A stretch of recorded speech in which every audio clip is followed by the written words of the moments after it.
പച്ച വിരിച്ച പാടങ്ങൾ, ചെറിയ ജലാശയങ്ങൾ, ഒറ്റനോട്ടത്തിൽ സത്യനന്ദിക്കാട് ചിത്രത്തിന്റെ ഫ്രൈ. അതിസുന്ദരിയാണ് കോട്ടയം നീണ്ടൂർ പഞ്ചായത്തിലെ ഓണം തുരുത്ത്.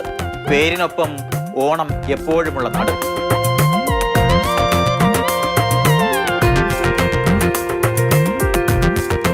എല്ലാ വശങ്ങളും ജലാശയത്താൽ ചുറ്റപ്പെട്ട കോണാകൃതിയിലുള്ള നാടായിരുന്നു ഇത്.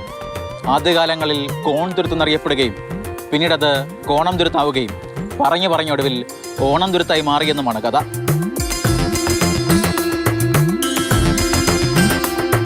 ഓണം തുരുത്ത് ശ്രീകൃഷ്ണസ്വാമി ക്ഷേത്രവുമായി ബന്ധപ്പെടുത്തിയും ഈ നാടിന് പേര് കിട്ടിയ കഥ പ്രചരിക്കുന്നുണ്ട്.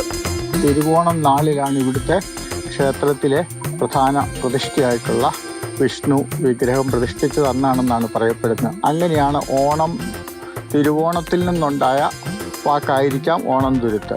എന്തായാലും ബാക്കിയുള്ളവർ വർഷത്തിൽ ഒരിക്കൽ ഓണം ആഘോഷിക്കുമ്പോൾ ഓണം തുരുത്തുകാർക്ക് എന്നും ഓണമാണ്.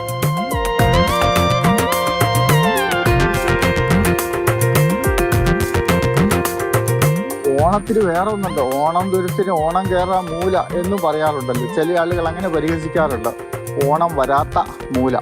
എന്നാൽ സത്യത്തിൽ ഓണം തുരുത്ത് ഓണം വരാത്ത മൂലയല്ല, ഓണം ഒരിക്കലും തിരിച്ചു പോകാത്ത മൂലയാണ്. കോട്ടയത്തിന്റെ ഗ്രാമീണ ടൂറിസം കേന്ദ്രങ്ങളിൽ പ്രധാന ഇടം കൂടിയാണ് ഓണം തുരുത്ത്. മാതൃഭൂമി ന്യൂസ്, കോട്ടയം.